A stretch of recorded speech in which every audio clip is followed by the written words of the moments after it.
در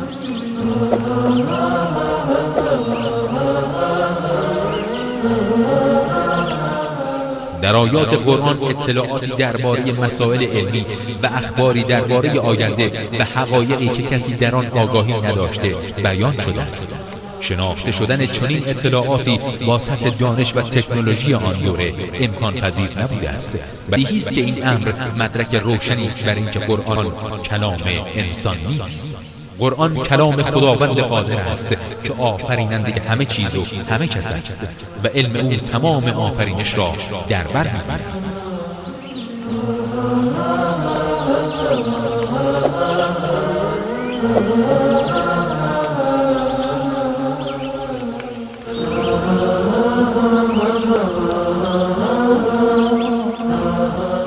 مرحبا صد مرحبا بر این کلام مستعان، صوت قرآن کرد منور تا قیامت این جهان. آن کلام سرمدی که نور قلب مؤمن است، حکم قرآن را به گوش دل شنو ای نوجوان. حکم قرآن را به گوش دل شنو ای نوجوان. مرحبا صد مرحبا بر این کلام مستعان، صوت قرآن کرد منور تا قیامت این جهان. آن کلام سرمدی که نور قلب مؤمن است، حکم قرآن را به گوش دل شنو ای نوجوان. ای محمد صد سلام بر تو ز گلزار برین، از خداوند کریم و از ملائک اجمعین. چون بشر کرده نجات از برکت تو بالیقین، حامل قرآن شدی از نور رب العالمین. حامل قرآن شدی از نور رب العالمین. مرحبا صد مرحبا بر این کلام مستعان، صوت قرآن کرد منور تا قیامت این جهان. آن کلام سرمدی که نور قلب مؤمن است، حکم قرآن را به گوش دل شنو ای نوجوان. آن کلام سرمدی که نور قلب مؤمن است، تا به محشر از تجاوز حرفش ایمن است. وعده خلاق بی چون است به حفظ این کلام، عاشقان را نور چشم و عارفان را محسن است. عاشقان را نور چشم و عارفان را محسن است. مرحبا صد مرحبا بر این کلام مستعان، صوت قرآن کرد منور تا قیامت این جهان. آن کلام سرمدی که نور قلب مؤمن است، حکم قرآن را به گوش دل شنو ای نوجوان. اعوذ بالله من الشیطان الرجیم. بسم الله الرحمن الرحیم.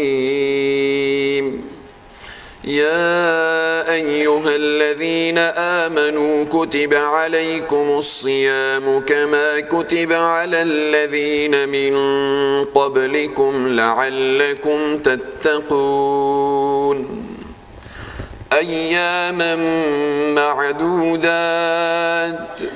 فمن كان منكم مريضا أو على سفر فعدة من أيام أخر، وعلى الذين يطيقونه فدية طعام مسكين، فمن تطوع خيرا فهو خير له، وأن تصوموا خير لكم إن كنتم تعلمون شهر رمضان الذي أنزل فيه القرآن هدى للناس وبينات من الهدى والفرقان فمن شهد منكم الشهر فليصمه ومن كان مريضا أو على سفر فعدة من أيام أخر يريد الله بكم اليسر ولا يريد بكم العسر ولتكملوا العدة ولتكبروا الله على ما هداكم ولعلكم تشكرون صدق الله العظيم.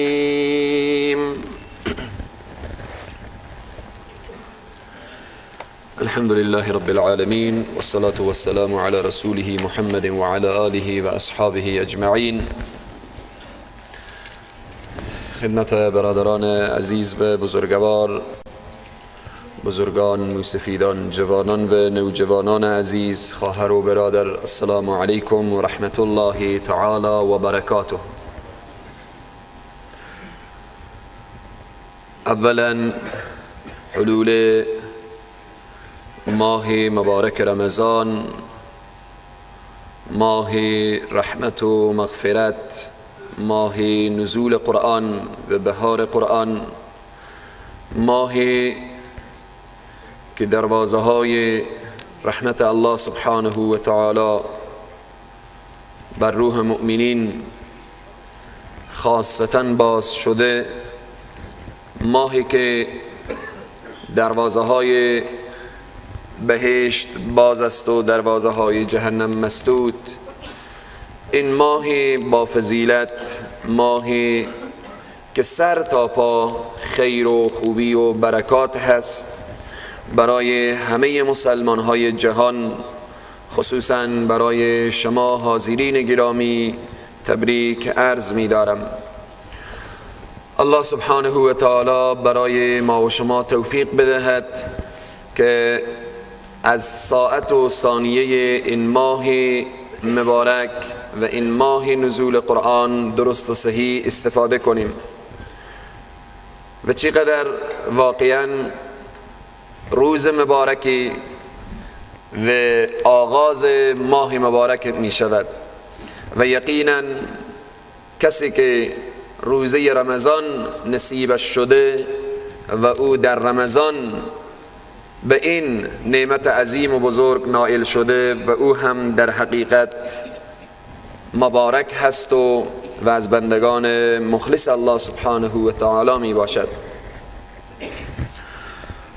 برادران عزیز و بزرگوار، جلسه تفسیر ما و شما واقعا عجیبه و اعجاز آوره که در اول ماه مبارک رمضان آیاتی که ترجمه بشه و تفسیر بشه ارتباط به رمضان برابر شده، که این هم نشانه و یا علامت قبولیت این جلسه هست ان شاء الله تعالی.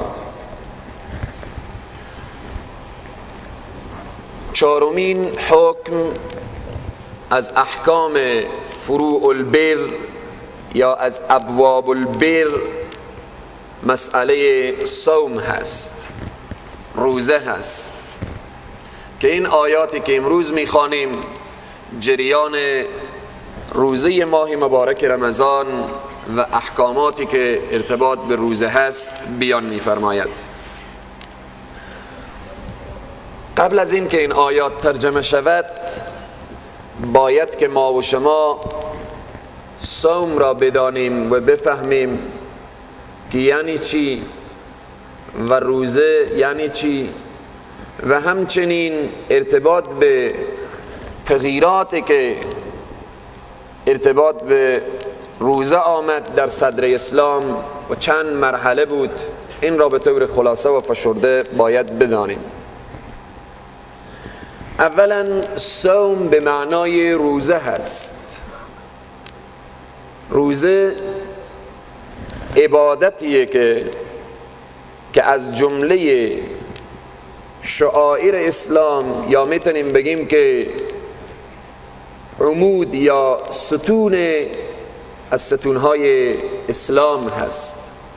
رسول معظم اسلام صلی الله علیه و سلم می فرمایند بنی الاسلام علی 5: شهادة ان لا اله الا الله و اقام الصلاة و ایتاء الزکاة و صوم رمضان.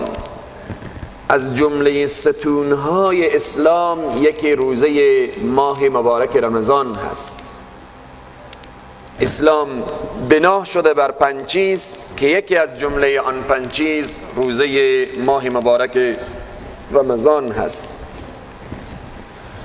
گفتیم صوم به معنای روزه هست و در اصطلاح چی معنا هست؟ الامساک عن الاکل و الشرب و الجماع. اصل روزه همینه که انسان خود را باز بداره از خوردن و نوشیدن و همچنین از مسئله مباشرت یا بالاخره جماع. این روزه هست. اما کیفیت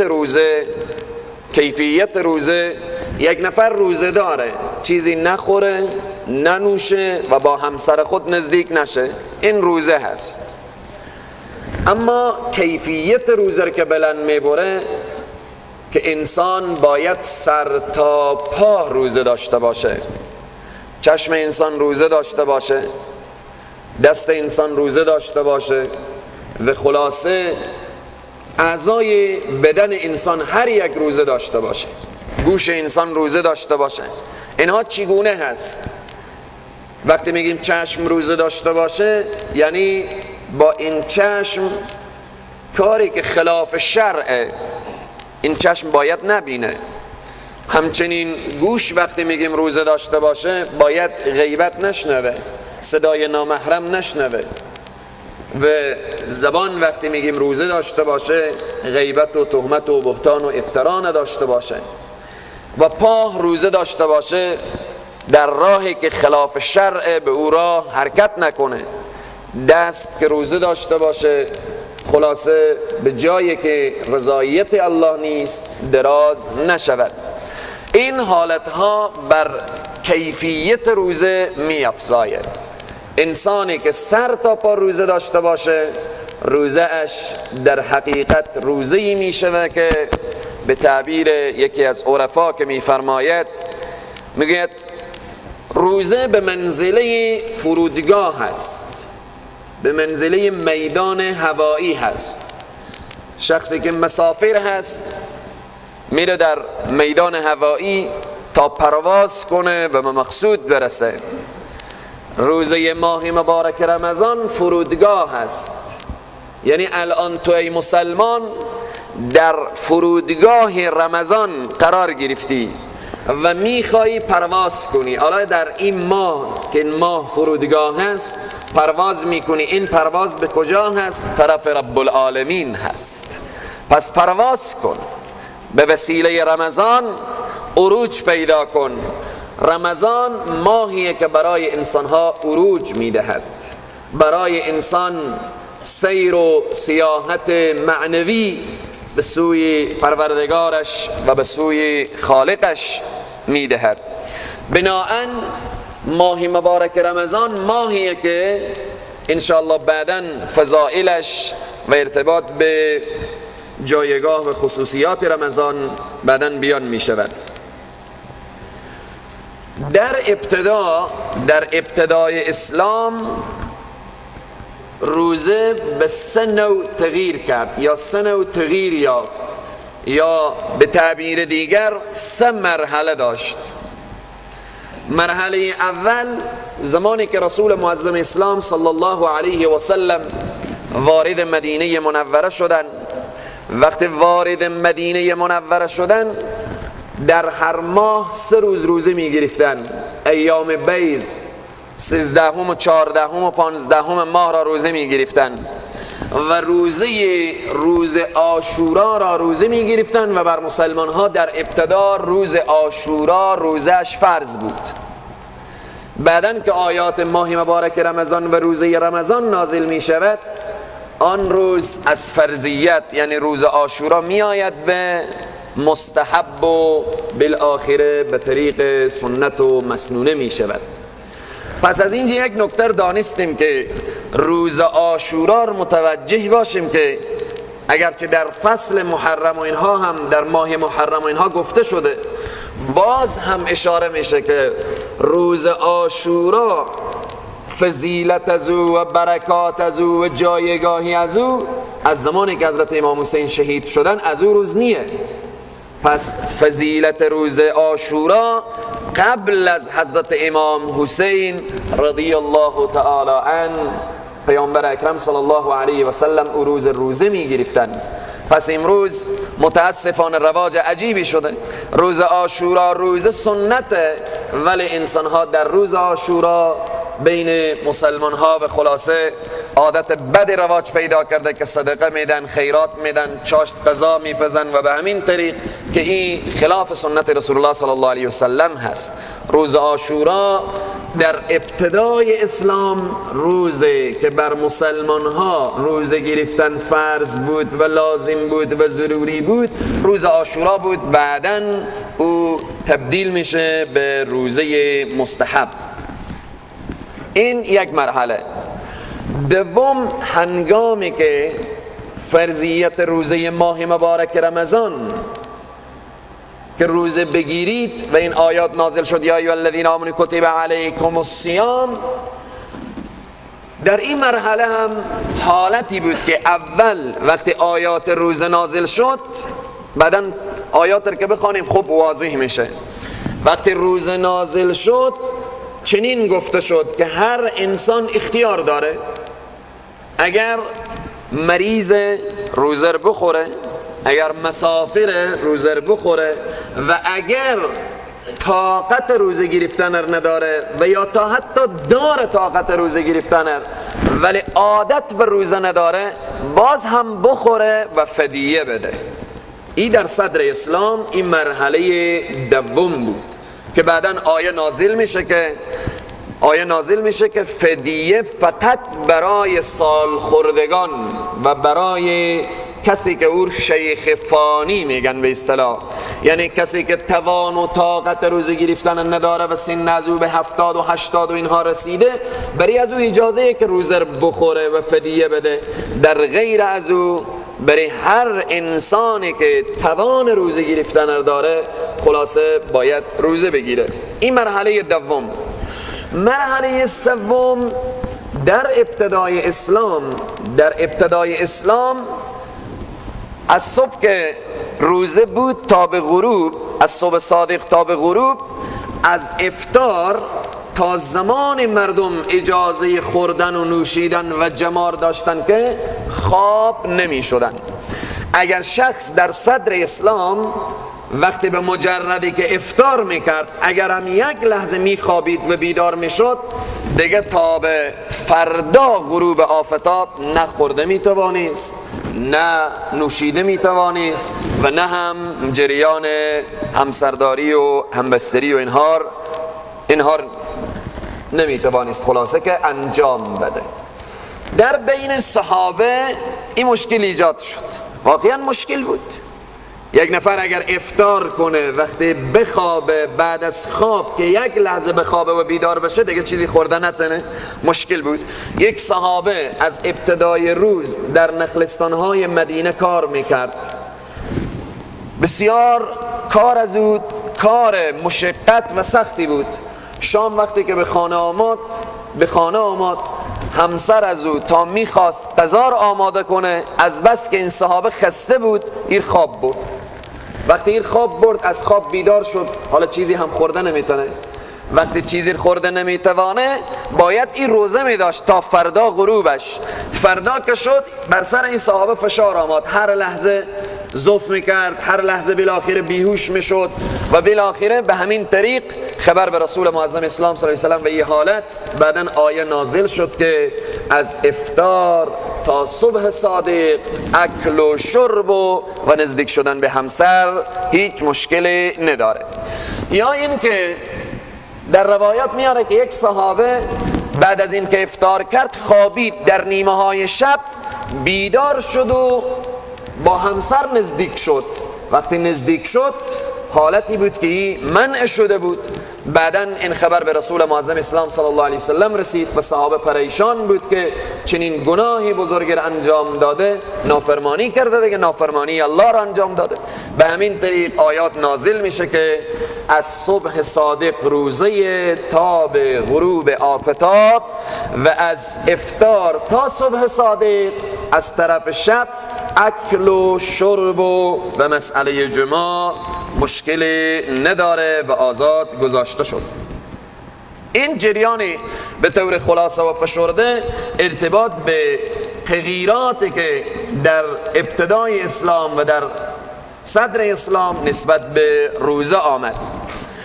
وقتی گفتیم فدیه داده بشه، فدیه چقدر هست؟ فدیه چی شخصی بده؟ شخصی که بزرگسال هست، موی سفید هست و ضعیف هست و خلاصه در سن 70 و 80 قرار گرفته و حالا اگر روزه بگیره و بالاخره برای از ضعف پیش میآیه و باز از عبادت نماز خود میمانه، این بزرگان اشاره کردن هر انسانی که در سن کهولت و بزرگی و بالاخره بزرگسالی قرار گرفت که روزه گرفت و بعداً برای چنان ضعف و بالاخره ضعف پیش آمد که از عبادت فرض یعنی از نماز مان، این میگن شیخ فانی ای اگر روزه بخوره هر روز نیم من گندم فدیه بده، این فدیه ای شخص. اما ارتباط به مریض و مسافر، مریض نمیتوانه که او فدیه بده، مسافر هم نمیتوانه فدیه بده. به خاطر چی؟ چون وقتی در این رمضان مریضه، بعد از رمضان احتمال میره که صحت پیدا کنه و اگر صحت پیدا کرد باید حتما روزه رمضان قضا بیاورد. همچنین ارتباط به مسافر، کسی که مسافر میشه برای از او اجازه که روزه بخوره، اما بهترتر همینه برای هم مریض و هم مسافر، بهترتر همینه اگرچه مریض به مشکلات روبرو بشه و برای از او به سختی تمام بشه، ولی بهترتر همینه که روزه بگیره. امروز تمام و اکثریت اطباء به این نتیجه رسیدن که خود روزه در وجود انسان صحتمندی به بار می آوره. تا حتی بعض انسان ها بهانه زخم معده دارن. خیلی جالبه که بعضی از اطباء اشاره کردن که برای زخم معده هم روزه مفیده. به خاطر چی؟ پیامبر اکرم صلی الله علیه و سلم و الله سبحانه و تعالی بندگان خود دوست داره و این روزه ماه مبارک رمضان برای بندگان الله یک دوا هست که از جانب الله سبحانه و تعالی رسیده است. پس کسی که مریض و مسافر اجازه خوردن برای از داده شده، ولی بهترتر همینه که روزه بگیره و از این لحظه به لحظه رمضان استفاده کنه. ارتباط به اشخاص دیگری که برای از اونا اجازه که روزه افطار کنن و بخورن، زنی که حامله هست، یک طبیب واقعی، یک دکتر مسلمان، دکتری که خود از روزه داشته باشه، دکتری که به ایمانداری و بالاخره در ایمانش سستی و ضعف نباشه، او دکتر اجازه بده که اگر تو زن مسلمان روزه بگیری و بر آن طفلی که در بطن داری ضرر وارد بشه، اجازه که زن حامله روزه بخوره. اما این هم ثابت شده که و در تجربه هم ثابت شده که این برای طفل زنی که روزه میگیره خیلی مفید واقع شده و بناهن و برای زن دیگری که اجازه خوردن روزه هست، زنی که طفل شیر میده اگر بفهمه که او طفل ضایع میشه و غیر از شیر چیز دیگری خورده نمیتوانه، او زن روزه بخوره تا اینکه او طفل ضایع نشه، بعدا اینها قضا بیارن. اما باید این نکته متوجه باشیم، وقتی میگیم مسافر بخوره، مریض اجازه داده شده که بخوره، زن حامله، زنی که شیر میده، جریان مسئله نیت و دل هر انسان پیش خود انسانه. حالا ما وقتی میگیم مریض بخوره، برای مریض اجازه داده شده. شاید خیلی کسانی دردسر داشته باشن، بالاخره از این حرف استفاده کنن، یک مریضی جزئی داشته باشن. هر انسان خود از او و خدایش میدانه. حالا زنی که حامله، او با خدا معامله کرده، با خدای تبارک و تعالی معامله میکنه که این روزه رمضانه. او خود از او میدانه که آیا برای از او روزه ضرر میرسانه یا نمیرسانه. زنی که بچه شیر میده، او خود از او میدانه که آیا طفل ازی نمیتوانه از نان استفاده کنه، نمیتوانه از غذا استفاده کنه، آیا طفل ازی ضایع میشه، خود از او میدانه. برادر مریض خود از او میدانه و خدایش که آیا مریضی ازی سخت‌تر میشه، آیا ای از اثر ازی که روزه بگیره از بین میره به همین طریق، یا نه که بعضی انسان ها شاید تکلیف داشته باشن. سال گذشته هیچ از فکر من نمیره، کسی آمد پرسان کرد من یک تکلیفی دارم، آیا روزه بگیرم یا نه؟ چی تکلیف داری؟ گفت خیلی گرسنه میشم. خوب گپیه، این تکلیف رو که هم ما داریم دیگه. اگر ایم جمع تکلیف برای و بالاخره ایم مریضی باشه که خیلی عجیبه دیگه، همه گرسنه میشه. این تکلیف نیه. روزه به امینه که ما گرسنه بشیم، از حال گرسنگان واقف بشیم. سال به 12 ماه خوردی، آب یخر نوش جان کردی، آیا یک لحظه به فکر افتادی که اشخاصی هستن سرمایه ندارن، پول ندارن، توان ندارن که هر روز غذای درست بخورن؟ آیا به فکر از این هم افتادی که کسی هست میلیون ها دلار داره ولی نان خورده نمیتوانه؟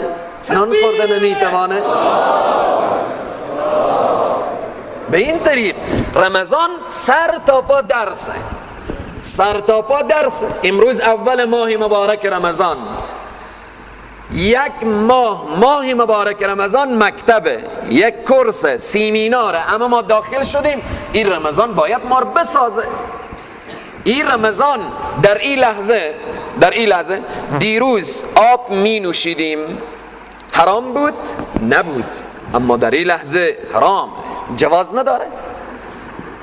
این درس رو به ما میده، درس عزم، اراده، درس بالاخره ای که یک انسان دست به اشیای حلال در این لحظه دراز نمیکنه. آب نمیخوره، نان نمیخوره، آب نمی نوشه، با همسر نزدیک نمیشه.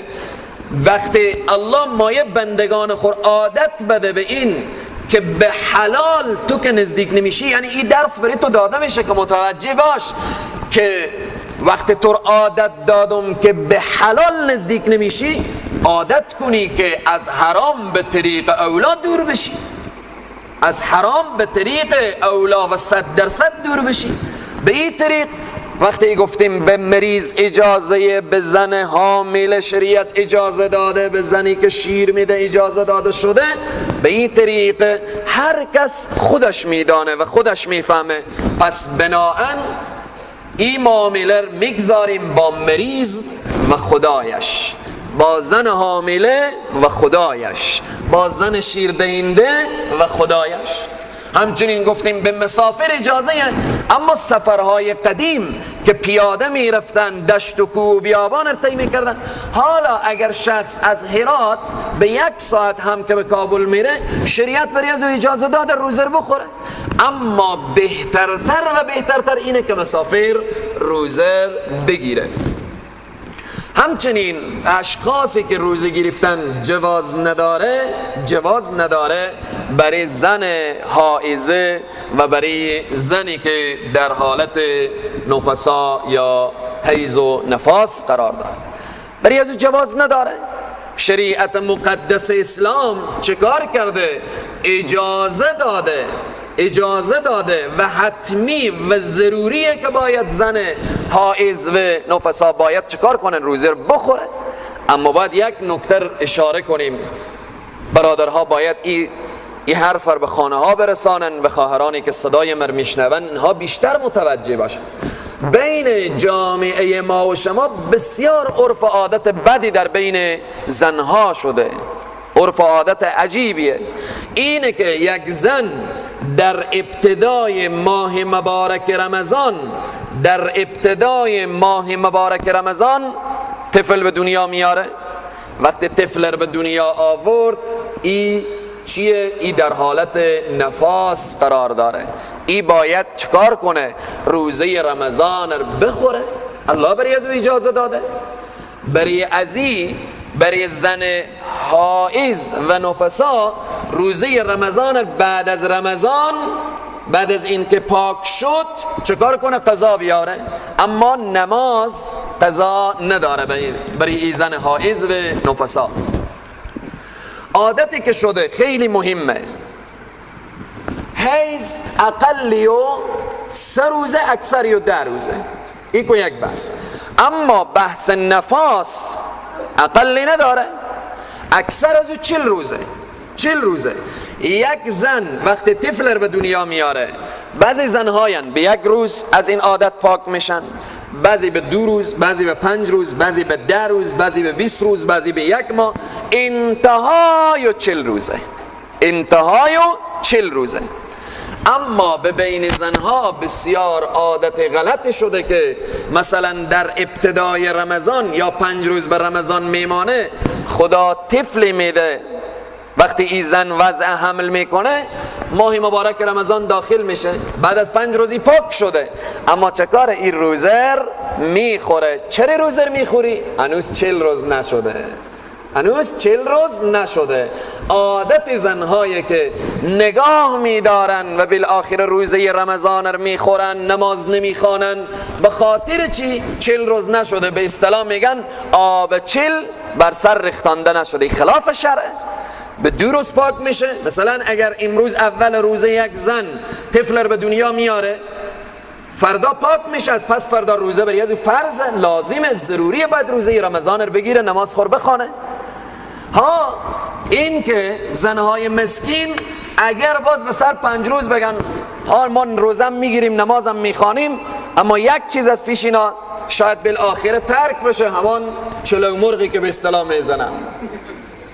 ایر باید شوهر و همان بزرگ خانه خیلی عزت و احترام زن رو تا 40 روز بخی سر از او گذاشته باشه، مریضه بالاخره، تا 40 روز باید خیلی عزت و احترام از او گرفته باشه، تا 40 روز تا 40 سال عزت و احترامی رو بگیر.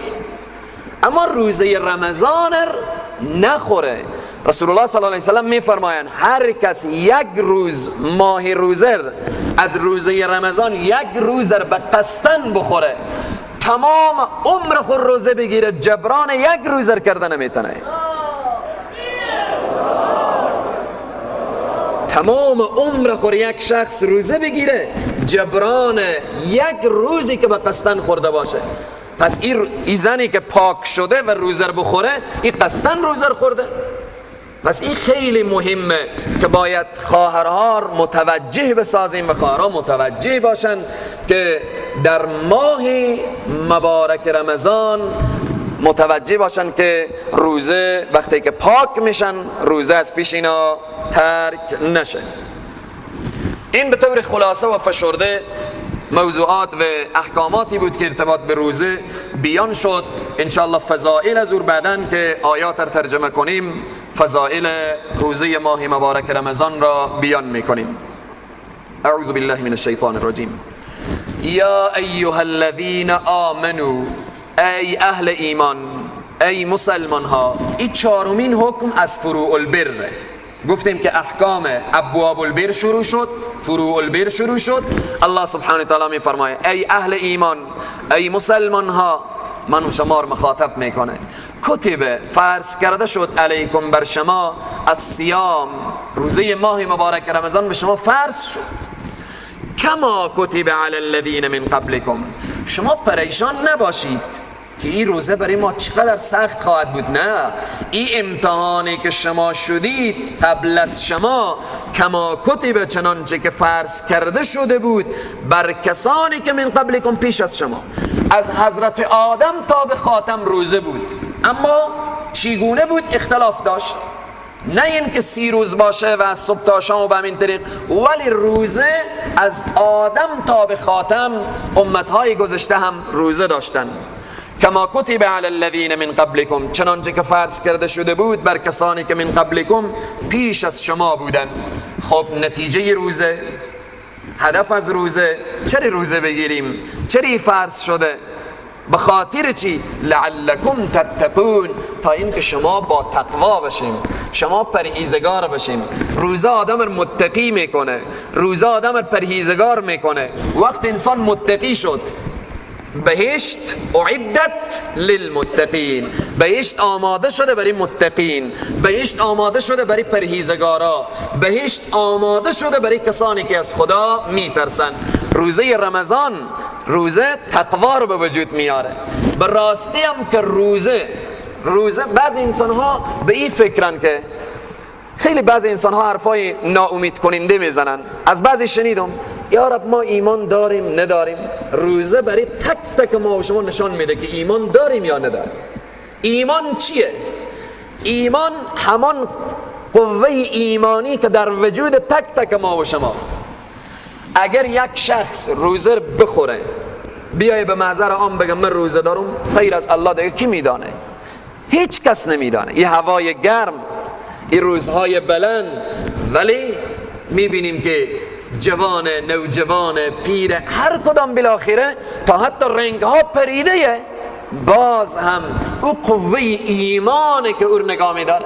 یک نفر شما ببینیم وقتی وضو ساختن در روز ماه مبارک رمضان، هر کدام ما شما چند مرتبه وضو میسازیم؟ وقتی که وضو میگیریم آب رو به دهن میکنیم، وقتی که به دهنه کوشش میکنیم که زیاد مزمزه بالاخره نشه، زیاد آب به داخل دهن نمانه. اگر یک شخص همین آب رو بر میداره به دهن میکنه، اگر نصف همین آب در اثنای وضو ساختن که جمعی هم پیش انسان باشه، اگر نصف همین آب فرو ببره، نصف بیرون بندازه، کی میبینه؟ هیچ کس نمیبینه. ولی این قوه ایمانه که اینجی سربازه که ما و شما نمیبینیم. انمو سرباز ایمانه که اینجا استاده، برای تو هر لحظه میگه ای آب فرو نره، ای آب فرو نره، متوجه باش در مزمزه خود. ایمانه، این نشانه ایمانه که الحمدلله همه ما و شما ایمان داریم، ایمان قوی داریم. ایمان قویه.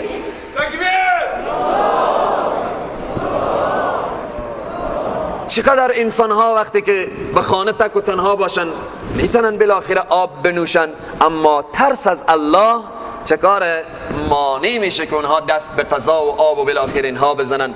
پس هدف از روزه اینه که لعلکم تتقون، شما رو با تقوا میکنه، شما رو پرهیزگار میکنه، شما متقی میشیم. باز اشاره میکنه که ای اهل ایمان شما پریشان نباشیم، سال به 12 ماه روزه نیه، ایام معدودات، این فقط روزهای شمرده شدهه. امروز اول رمضان، تا چشم به هم بزنیم رمضان تمام میشه. خدا بهتر میدانه که سال بعدی نصیب بشه یا نشه. ایام معدودات، اینها روزهای شمرده شدهه. 1 2 3 10 20 29 انتهای 31 نمیشه. سال 1 ماه روزه. فمن کان منکم مریضا، پس کسی که باشه از شما مریض، او علی سفر، یا در سفر، چکار اجازه بری از او که مریض و مسافر بخوره، اما بهترتر همینه که توان دارن بگیرن.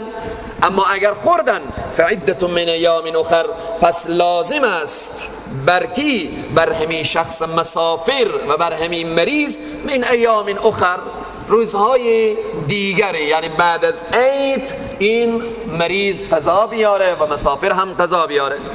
و علی الذین یطیقونه فدیه، بر کسانی که یطیقونه طاقت دارن همین روزه را.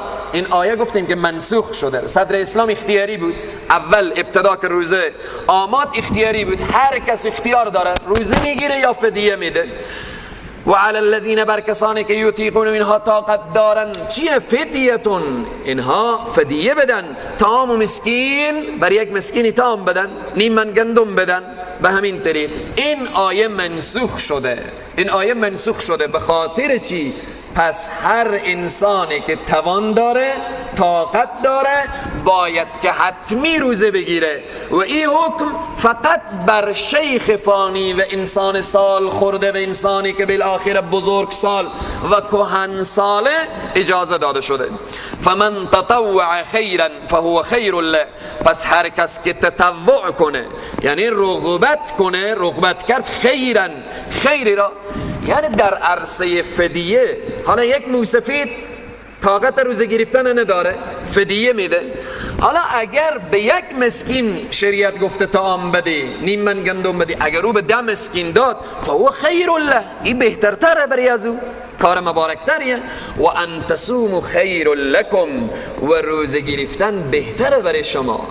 اگر موسفید هم هست کوشش کنه که بالاخره این روزه بگیره، اگر مریض هم هست کوشش کنه، تلاش کنه.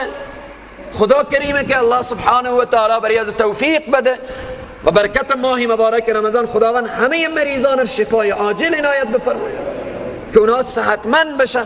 و اگر مسافر هم هست اگر او روزه بگیره خیلی بهترتره. و ان تصوموا، و روزه گرفتن شما خیر لکم، بهتره به شما، این کنتم تعلمون، اگر شما بدانید. اگر فایده روزه رو کسی بفهمه هیچ وقت روزه رو ترک نمیکنه.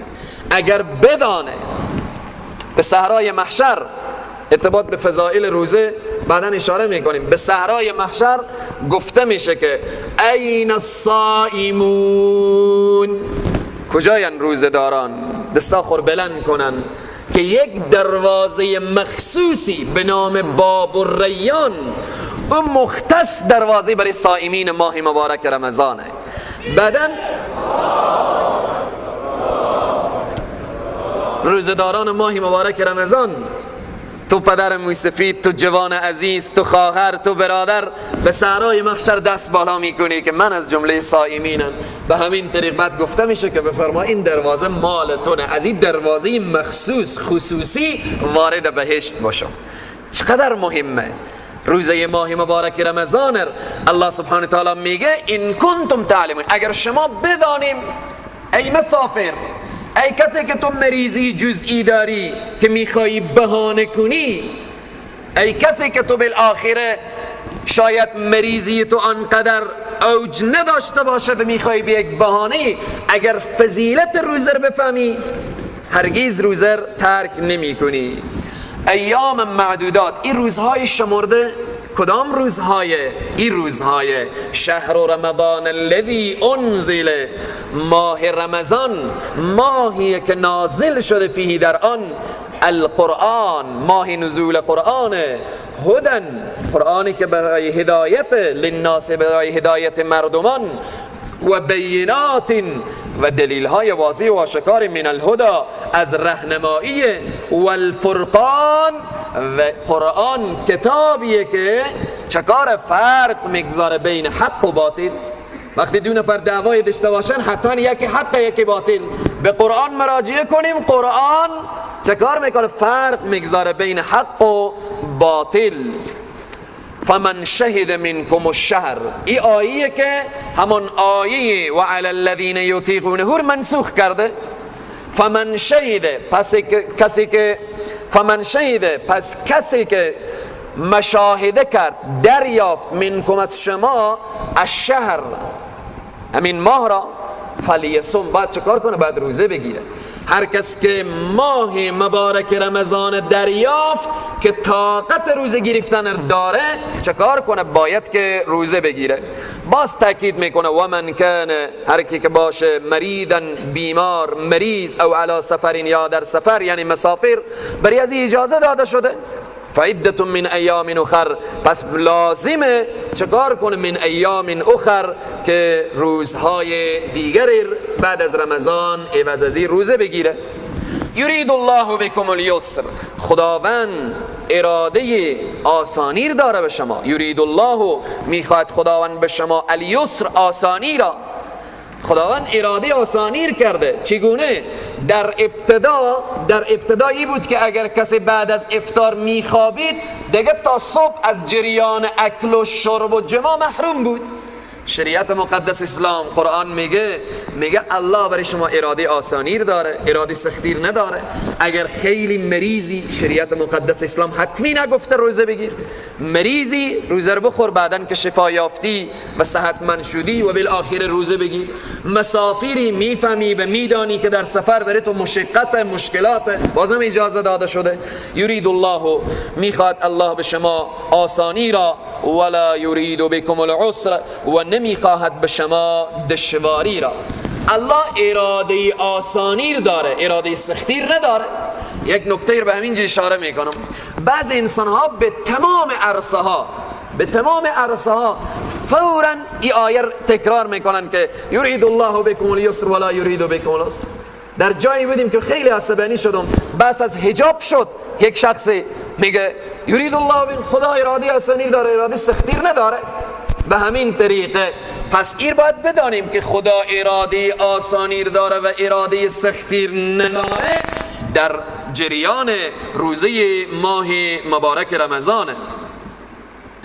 یرید الله بكم اليسر ولا یرید بكم العسر ولتکملوا العدة، خدا اراده آسانی داره برای شما، ولا یرید بكم العسر، و نمیخواهد به شما دشواری را، ولتکملوا العدة، و برای شما اینه که پره کنید، تکمیل کنید چی؟ همان شماری، همان روزهایی را که چکار کردید؟ خوردید. اگر در سفر یا در مریضی روزه را خوردید او تکمیل کنید بعد از رمضان. ولتکبروا الله علی ما هداکم، و برای اینکه ولتکبر الله، و به بزرگی یاد کنید خدا را، علی ما هداکم، بر او چیزی که الله شما را هدایت نموده. این نعمت روزه الله نصیب ما کرده. همین لحظه شاید کسانی باشن که مسلمان باشن روزه رو بخورن، اما باید که الله رو به بزرگی یاد کنیم که ای الله توفیق تو دادی، این توفیق اللهه. شاید بالاخره خیلی اشخاص سرمایه داشته باشه ولی دل بزنه بدم ندم در راه الله به همین طریق. خب الشیطان یعیدکم الفقر، بعدا میخوانیم شیطان وعده فقر میده. اما آنهایی که خداوند اونا رو هدایت کرده، روزه بری از اونا آسانه، جهاد آسانه، صدقه دادن آسانه، عشق میورزن در این راه، در راهی که هیچ کس نفهمه و ندانه، خلاصه در اونجی صدقه. باز همین پتو که است بسیار خیرات بیریاییه، هیچ کس نمیفهمه، نمیدانه که کی چند داد، کی چقدر داد، و به همین طریق خدای تبارک و تعالی توفیق بده. ولعلکم تشکرون، تا شما شکر کنید. وقتی خداوند شما را هدایت کرد و شما را بالاخره بر مرکب‌های هدایت سوار کرد، شما دیگه شکر الله را انجام بدهید. و اذا سألك عبادی، در میان بحث روزه بحث دعا آمد، در وسط احکام روزه بحث دعا آمد. این چی نکته و چی پیامی داره؟ اینه که ای مسلمان متوجه باش که ماه رمضان ماه دعایه. ماه رمضان ماه دعایه. هر لحظه که دست بلند کنی دعای تو رد نمیشه. هر لحظه که انسان دست بلند کنه و دعا کنه دعای رد نمیشه. اما باید یک نکته متوجه باشید. شاید یک شخص دستاخر بلند کنه که ای الله برای من فلان چیز بده ولی داده نشه. این باید بدانیم که انسان به خیر و شر خود نمیدانه، نمیفهمه که مثلا یک جوان چند روز قبل آمد که شما دعا کنیم که من فلان دختر عمه یا کاکا یا بالاخره فلان دختر خواستگاری کردم برای من نمیدن، شما دعا کنید. من گفتم دعا میکنم که هر قسمی که به خیر تو باشه همان طریق باشه، خیر را آدم طلب کنه. انسان نمیفهمه که به جایی که قدم به ازدواج میگذاره که به خیره به شر. اگر نشد تو بفهم تو مسلمان که این به خیر تو بوده، مثلا یک معامله فسخ شده، فسخ شد، تشویش نکنی، به خیر تو بوده. برای مسلمان همه کار به خیره. دعا میکنی که ای الله این مشکل رو حل کن، شاید حل نشه در عالم ظاهر، اما در حدیث میاره که هر مسلمان وقتی دست بلند میکنه اگر دعایش قبول شد فبها، اگر در دنیا قبول نشد این دعا چکار میشه؟ سبب رفع درجات در آخرت میشه، بلند میشه درجات تو در آخرت، مقام تو بالا میره، در آخرت به پله حسنات تو گذاشته میشه. پس این نکته اشاره میکنه که رمضان ماه دعایه. حدیثی داریم که حضرت عبدالله ابن عمر روایت میکنن که این حدیث ابو داود روایت کرده که رسول الله صلی الله علیه و سلم فرمودن للصائم عند فطره دعوت مستجابه، برای انسان روزدار وقت افطار دعای قبول میشه، وقت افطار دعای قبول میشه. این خیلی نکته مهمیه. اما امروز در وقت افطار ما بیشتر مصروف اکل و شرب میشیم، بیشتر خصوصا خواهران بعد از ظهر یعنی نزدیک عصر که وقت فیض و فیوزات و برکاته، بیشتر خواهرها به آشپزخانه و به اینها مصروف تهیه غذاین. کوشش کنیم برادرای عزیز و بزرگوار، 11 مار خوردیم ولی از این فیض و فیوزات سحر و فیض و فیوزات افطار مار اکل و شرب ما مانع فیض و فیوزات نشه. درسته یک غذا پخته بشه، اما نه که از بعد از ظهر تا به اذان مغرب زن مسکین بیچاره به داخل آشپزخانه به هوای گرم باشه و او تهیه 10 رقم غذا بالاخره داشته باشه. نه، زن هم باید 20 دقیقه 10 دقیقه که به افطار میمانه رو به طرف قبله بنشینه، مردم بنشینه، دست به دعا بالا کنیم، دعا کنیم دعا کنیم دعا کنیم، ببینیم چی لذتی داره. الدعا مخ العباده، مغز عبادت دعایه. به این واسطه این آیت در وسط احکام روزه آمد تا این درس بده که ماه رمضان ماه دعایه. ماه چیه؟ ماه دعایه. نکته دیگری که در این آیه نهفته، نکات قرآن رو متوجه باشیم. نکته دیگر اینه که در تمام احکامی که در قرآن آمده وقت صحابه سوال کردن در جواب گفته شد قل بگو. مثلا آمده یسألونک عن الاهله قل هی مواقیت قل. مثلا در قرآن آمده یسألونک عن المحیض قل هو اذن. مثلا آمده یسألونک عن الخمر قل فیهما اثم کبیر. در تمام قرآن عظیم و شان بحث سوال که آمده قل گفته شده. نکته مهمی، نکته بسیار مهمه، قل گفته شده، اما در عرصه دعا قل نیامده. چرا؟ به خاطر چی؟ اینه که دعا عبادت، در عبادت باید بین خدا و بندگان الله واسطه نباشه، وسیله نباشه. در اینجا گفته شده و اذا سألك عبادی عنی فإنی قریب. الله اکبر، چقدر این نعمت عظیم و بزرگیه. و اذا سألك، هنگامی که بپرسن تو را ای پیغمبر، از تو پرسان کنن عبادی بندگان من، عنی از من، چی بگو در جواب؟ قل نیامده، فقط آمده فإنی قریب، پس آیین من نزدیکم. اعرابی و یک شخصی آمد به محضر نبی مکرم اسلام صلی الله علیه وسلم، گفت یا رسول الله، الله دوره که فریاد بزنم، الله نزدیکه دور آهسته بخوانم. این سوال کرد از پیامبر صلی الله علیه وسلم. الله سبحانه و تعالی گفت ای پیغمبر مچیم فإنی قریب، من نزدیک، فقط در انتظار اینم که بنده بگه یا الله.